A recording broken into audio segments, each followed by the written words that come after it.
welcome to another segment of Cropland Genetics Acre Solutions Crop Cam. I'm Mark Ullman, Senior Agronomy Advisor. Today I have with me Scott Bowman. Hey.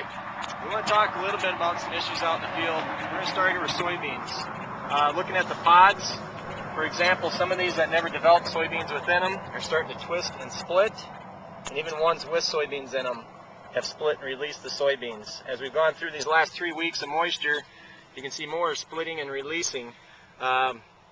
The hot, I shouldn't say hot and dry, but the cold and wet conditions, and then getting some sun, which may seem warm or hot to 50 degrees, they start wet to dry, shrinking and swelling will cause the soybeans to split, usually starting with the thinner ones first and advancing into something that actually was developed with some soybeans in it. This goes through our harvest, and then all of a sudden, what do we do with these wetter soybeans that we're trying to handle? If we're going to dry them or store them, we need to treat soybeans like they're 2% wetter than corn. For example, if you have an 18% soybean, you need to dry it and store it like it's 20% corn. Now keep in mind when we're drying and handling these things, they don't act the same. This corn has a harder pericarp on the seed coating, if you will. Soybeans a little more fragile, so we need to watch what we're doing there. So there's kind of two things there on soybeans. Now Scott, we got some other things happening out at the ear of the corn, so let's walk back in and please show us what we have. Well, what we got going on with these ears, we're starting to see some mold show up. As you can see on this ear, we're starting to see some fuzzy white coloring, also almost turning green.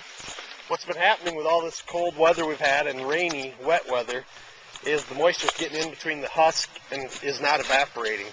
With that, mold's formed. We've got a number of different ones, all equally important. We've got Gibberella, Diplodia, and Fusarium.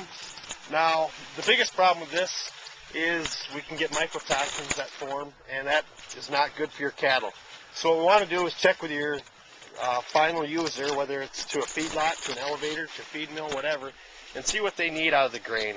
What we want to do is, if it's getting bad, is to make sure we harvest it on time and get it dried down completely. That way we can stop the molds from forming. Yeah, that's great to know what your end use is. If it's going to be to livestock or an ethanol to an elevator. And definitely, if we can harvest this stuff as soon as possible, like Scott said, very important to do a good job of drying it down. So with that, concludes another segment of the Cropland Genetics Agri Solutions Crop Cam, found only on US104.net.